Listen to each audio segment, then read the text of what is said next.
ይህን የመሰለ የጾም ድፎ ዳቦ አሰራር ይዤላችሁ መጥቻለሁ። ሰላም ጤና ይስጥልኝ ውድና የተከበራችሁ ቤተሰቦች እንዴት ናችሁ? እግዚአብሔር ይመስገን በጣም ሰላም ነኝ። ዛሬ በጣም ቀላል ቆንጆ የሆነ የጾም የድፎ ዳቦ አሰራር ይዤላችሁ መጥቻለሁ። የእናቶቻችን አሰራር ነው፣ እንደምትወዱ ተስፋ አደርጋለሁ። ሰብስክራይብ ያደረጋችሁ ሰብስክራይብ ያደረጋችሁ ቤተሰብ ሁኑ። እንዲሁም ነባር ቤተሰቦች ላይክ ሼር እያደረጋችሁ ወደ አሰራር እናልፋለን። በመጀመሪያ እዚህ ጋር እንደምትመለከቱኝ ለብ ያለ ውሃ ያስፈልገናል። 3 የሻይ ማንኪያ ስኳር እንዲሁም ደግሞ 3 የሻይ ማንኪያ ካሜራ እንጨምራለን። ወይ ደግሞ አንድ የሾርባ ማንኪያ ከግማሽ ማንኪያ ከግማሽ ስኳር እንዲሁም ካሜራ እንጨምራለን ማለት ነው። ሁሉንም በአንድ ላይ እናዋህደዋለን። የተጠቀምኳት የሻይ ማንኪያ እችን ትመስላለች። እንዲሁም ደግሞ አንድ የቡና ሲኒ የሚሆን ዘይት እንጨምርበታለን። የጾም ነው፣ ወተት አያስፈልገውም፣ ቤኪንግ ፓውደር አያስፈልገውም። እነዚህም ብቻ በመጠቀም በቀላል መንገድ ቆንጆ የሆነ ዳቦ መጋገር እንችላለን። ጨው የሚበቃንን ያህል እናንተ እንደ ፍላጎታችሁ መጨመር ትችላላችሁ ማለት ነው። በደንብ አድርጋችሁ ታዋህዱታላችሁ። እዚህ ጋር የተጠቀምነው ዶቄት ይህንን ይመስላል። ነጩን ዶቄት ነው አንደኛውን የተጠቀምኩት ማለት ነው። 1 ኪሎ ሁሉንም እናቦካዋለን በአንድ ላይ።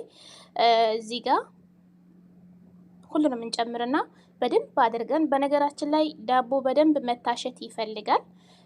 በደንብ ሆኖ ለብ ያለ ውሃ ስትጠቀሙ ምንድነው ቶሎ ኩፍ ይልላችኋል። በጣም አሪፍ ነው። እና ደግሞ መጀመሪያ ነበረ እዚህ ጋር እንትን መጠቀም የነበረብኝ ግን ችግር የለውም። አሁንም ቢሆን ቀላል ነው። ጥቁር አዝሙድ በጣም ያጣፍጣል፣ ቆንጆ ያደርግላችኋል።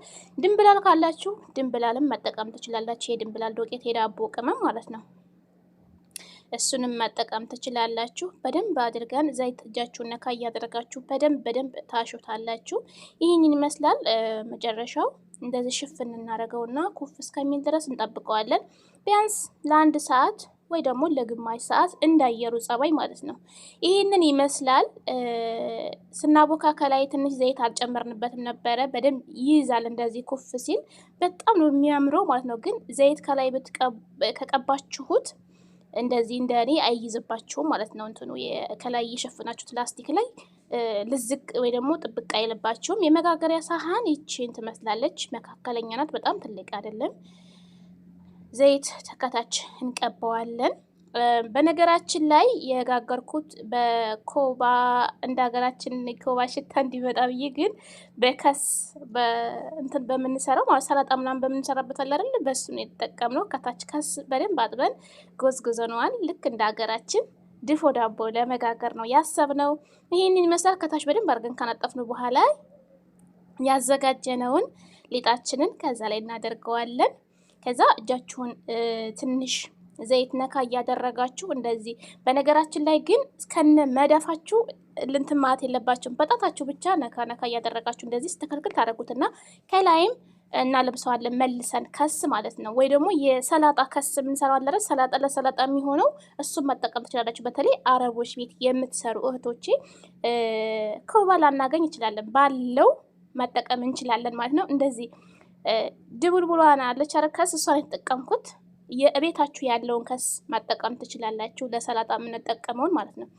እንደዚህ እናደርገውና ትንሽ ኩፍ እስከሚል ድረስ ለግማሽ ሰዓት እናቆየዋለን። ከላይ ፕላስቲክ ልጥፍ አድርገን ከግማሽ ሰዓት በኋላ እንደምታዩት በጣም ቆንጆ ሆኖ ኩፍ ብሏል መልሶ ማለት ነው።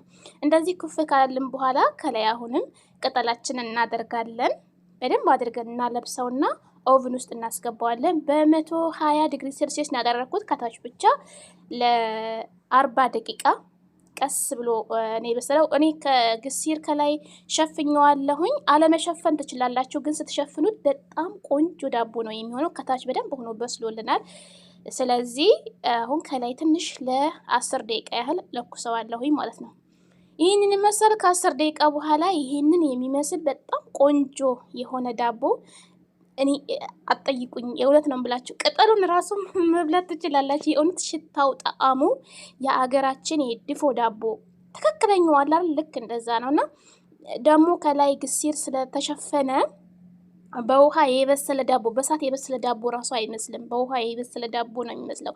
ለስላሴው በቃ አበሳሰሉ ምን ልበላችሁ በጣም ቆንጆ ሆኖ በጣም የሚያምር ሆኖ በዚህ መልኩ በስሏል ማለት ነው። ገለበጥ ነው። ትንሽ ቀዝቀዝ ካለ በኋላ ይሄን ይመስላል። ከቅጠሉን እያነሳን ነው። ብታይ የቅጠሉ ሽታ የዳቦ ሽታን ተውት አትጠይቁኝ። የቅጠሉ ራሱ ማለት ነው። እና በቃ እኔ ትዝ ያለኝ ሀገሬ ነው የእውነት። ይሄን ይመስላል። ከታች በጣም ቆንጆ ሆኖ ነው የበሰለው። ምክንያቱም እሳቱን ቀንሽው ሰዓት በጣም ሰተነዋል ማለት ነው። ስለዚህ በጣም ቆንጆ ሆኖ 40 ደቂቃ ነው የበሰለው። ይሄን የመሰለ ድፎ ዳቦ ሰርተናል። በጣም ቆንጆ ነው። በነገራችን ላይ የጓደኛዬ ሙያ ነው። ይህንን የመሰለ በጣም የሚያምር ልስልስ ያለ ዳቦ በመዳም ቤት ሰርታችሁ መመገብ ትችላላችሁ ውድ እህቶቼ። በነገራችን ላይ ሰብስክራይብ አድርጉኝ። ተው ግን ሰብስክራይብ አድርጉኝ። ሰብስክራይብ ስታረጉ ደግሞ የደወል ምልክቷን ኦል የምትለዋን ተጫኗት። አዳዲስ ቪዲዮዎች እኔ በምጭን ሳይሆን እናንተ እንዲደርሳችሁ ላይክ አድርጉት። ላይክ ስታደርጉ ደግሞ ሌላ ሰው እንዲያይ ትጋብዛላችሁ ማለት ነው እና አበረታቱኝ። በጣም የሚያምር በጣም ልስልስ ያለ ቆንጆ የሆነ ድፎ ዳቦ የጾም ምንም ወተት የሌለው ምን የሌለው ፔኪንግ ፓውደር የሌለው ይሄን የመሰለ ዳቦ ዋውት በጣም ቆንጆ ነው። ውስጡ ራሱ ምን ልበላችሁ ፍትፍት የሆነ ዳቦ ማለት ነው። ይሄንን ይመስላል። ልስላሴው፣ ጣዕሙ ልክ የሀገራችን በኮባ የተጋገረ ዳቦ አለ አይደል? ልክ እንደዛ ነው የሚለውና ሰርታችሁ ሞክሩት። ይሄንን የመሰለ ልስልስ ያለ የሚያምር ዳቦ ሰርታችሁ ተመገቡ እላችኋለሁኝ። ይሄን ይመስላል። በጣም የሚያምር ቆንጆ የሆነ ድፎ ዳቦ ሰርተናል። በጣም አሪፍ ጣዕሙ እኔ እንጃ አትጠይቁኝ።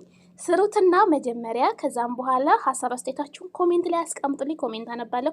ማንኛውም ምግብ እናንተ የምትፈልጉት እንዲሰራላችሁ የምትፈልጉት ካለ ኮሜንት ላይ አስቀምጡልኝ፣ ሰራላችኋለሁኝ። የዛሬው ቪዲዮ ይሄንን ይመስል ነበር። በሌላ ቪዲዮ እስከምንገናኝ ሰላም ሁኑልኝ።